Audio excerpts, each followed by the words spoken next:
Good afternoon and welcome to our Safeguarding Culture podcast series. I am your host and founding director of About Safeguarding, Madeline Dunkley, and today we are chatting with Elise Gribble. Good afternoon, Elise.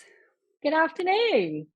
And thank you for joining me today. Would you like to tell everybody a bit about your school? I'm the head of Our Ladies Catholic Primary School in Wellingborough.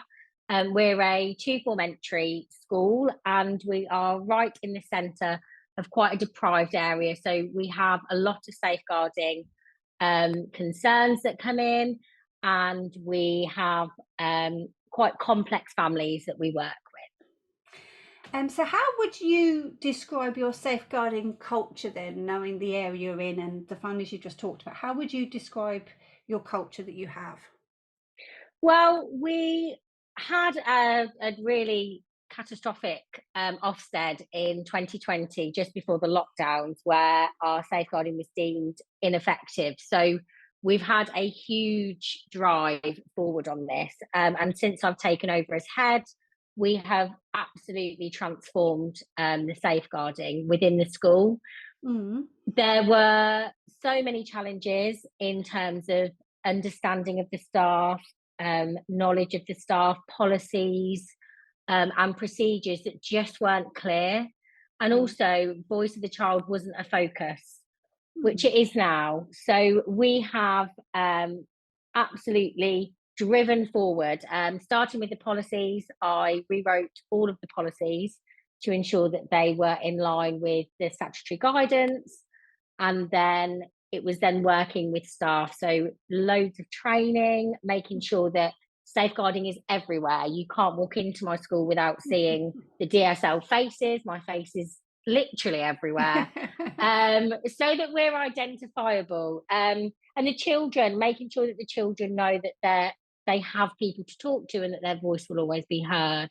It has become a main focus. I believe this year, especially, we've really got on top of voice of the child and actually training our support staff to take those opportunities with the children. So therefore, we can have more work done on all of our cases in terms of things like the three houses activity. And that's made a massive difference to the capacity of my safeguarding team. And how did your staff take to the changes that you were bringing in at the time? I think at first we moved to my concern, probably I think in 2017, but there was not, I would say not all staff were comfortable putting concerns on there. Some were trying to stick to the yellow forms. And then that left a bit of a gap where things potentially could be missed. And obviously that's not an option with Yeah. safeguarding. So we enforced, and that became part of our support staff PDRs, that their performance development reviews, that they had to access, and we would obviously give them training, but get their confidence up in terms of reporting using the system. Because we're split site, although it's the same sort of piece of land, because there's two different buildings, it just makes such a difference. Because if we then get two concerns around the same family, we can pick them up straight away as a DSL team, and also make those links really quickly rather than it being sheets of paper in different offices. So that was something that I think support staff felt a bit nervous about, but now are incredibly confident in putting in any concerns, and have really started to focus on those low level concerns, the things that you're like, oh, but that's just normal for that family. But if it's not okay, it's still not okay. Yeah. And starting to unpick that now and sort of dig deeper. So yeah, I think at first they were slightly overwhelmed. There's a lot of words, I feel, with safeguarding, Yeah. in terms of terminology, and because I think it brings sometimes a level of anxiety because they don't want to fail the child and they don't want to get it wrong. And actually, that's where the support from the DSL team and the senior leaders really helps them. So they will come and have a chat before they put something in, so that if they're unsure. And I think that's made a massive difference. Mm. And how you said there's a big focus around listening to the voice of the child. Have the children mentioned any changes that for the better? Obviously, what is their take on the change in the culture?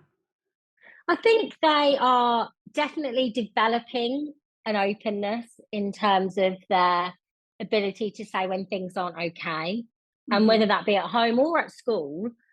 And I think because we're trying to give them the time to share that voice, it's something that we're still working on.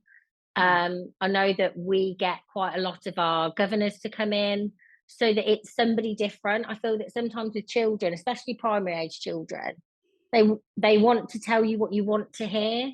Hmm. So if Yeah. I'm asking them safeguarding conversations, around school and about how happy do they feel at school and how safe do they feel at school, Yeah. sometimes because they want to please me, Hmm. um, that they'll tell me what I want to hear. And actually, I really, we're really trying to stress that we need to know really warts and all, so that we Hmm. can make sure it's a really successful place for them. Yeah. So that's certainly something that we're still developing, because I think that's possibly the hardest element to get right. Yeah. So, what are you doing? Are you doing anything for your curriculum to help the children, or? Yeah, we've recently, in the last year, we started using Scarf, and that's been really helpful in terms of, I felt that within our Catholic setting, if I'm completely honest, PSHE was more like RRE, Hmm. and sort of more of the Catholic life element, and that wasn't setting our children up to safeguard themselves outside of the school. Hmm. So Scarf's been really useful, but also having external agencies come in. Service 6 have been Hmm. fantastic in terms of their workshops with the children, Hmm. and actually the disclosures that come out from that.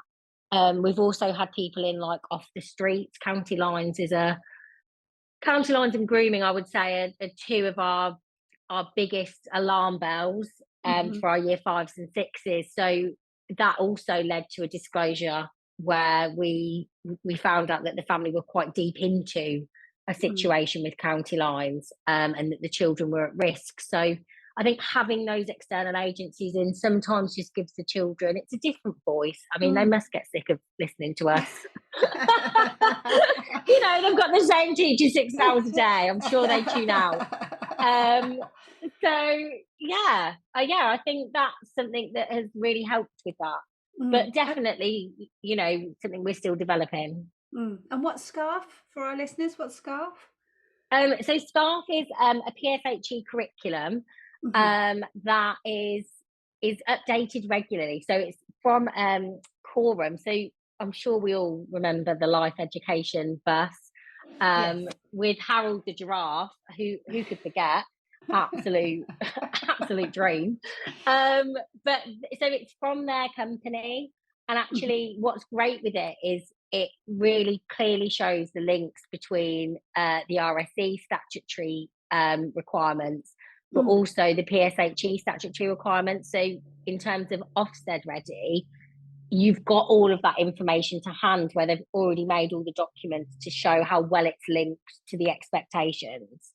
Mm. So that for us was great, because we looked at a few, but no PSHE scheme can be used in its sort of one entirety and alone in Mm. terms of preparing the children, because every locality has its different Mm. concerns and its different areas of need, I guess. Mm. Mm.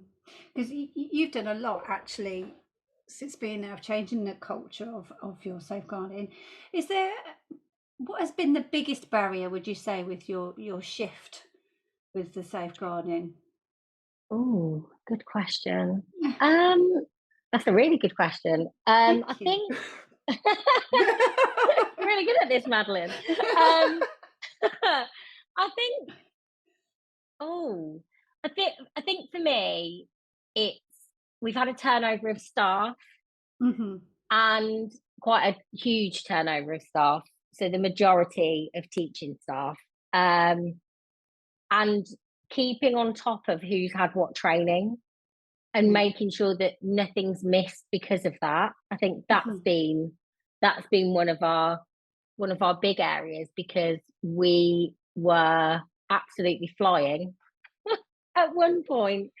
And then I had, a huge turnover in staff, and was Mhm. like, okay, now I need to retrain everybody and look back at what I now need to recover Yeah. to make sure that people have the knowledge and the confidence to report. So that's that's probably one of the areas. And then parents, I would say, Mm. getting parents on board, especially with the online element of Mm. safeguarding. They are, bless them, they just do not see the danger in Mm. free access to YouTube and free access to TikTok for a primary age child.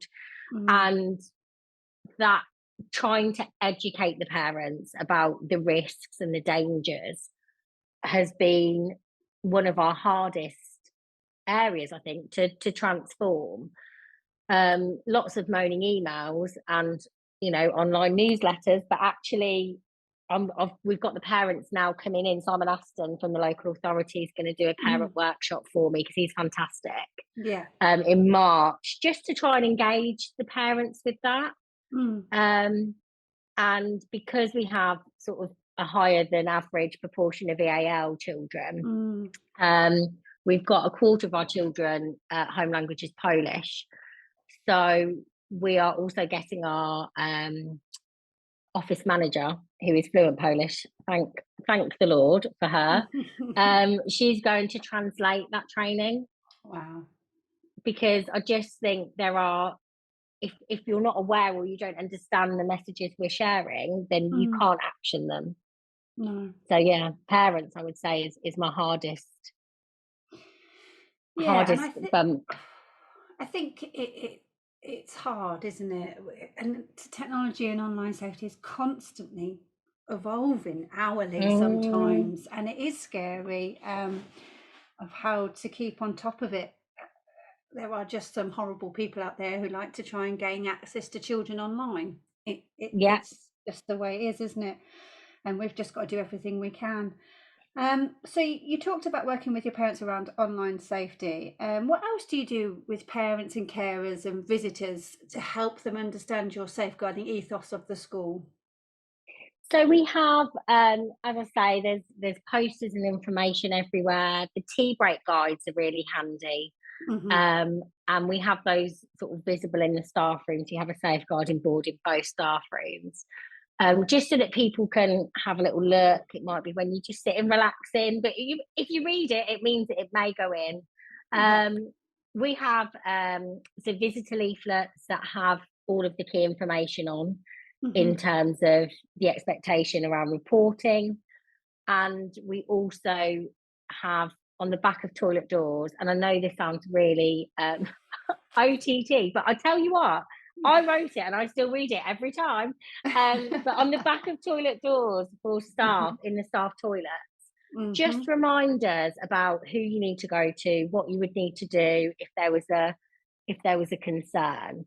Yeah. And I think staff are very good at supporting sort of supply staff or visitors, and if they've got any concerns, they will tend to come to me, which is really handy. Yeah. And means that we can then get that reported. So whether it's reported on their behalf by a staff member onto the system, Hmm. then no information is lost. So there's sort of some of the things that we do in terms of supporting visitors and parents. Mm. Mm. No, that is great. So it kind of in a big summary, I suppose. What would be your best piece of advice to other schools for their safeguarding culture, or if they're just at the start of the change to make it better, or to just tweak it a bit more? What would your advice be?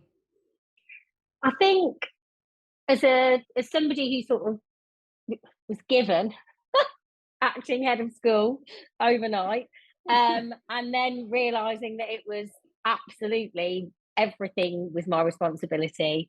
Mm. um I think for me it was training. That was Hmm. the first thing I did. I upskilled myself, so I was confident in terms of safeguarding and referring and those sorts of things, but Hmm. really getting the practices and the procedural elements correct. Mm.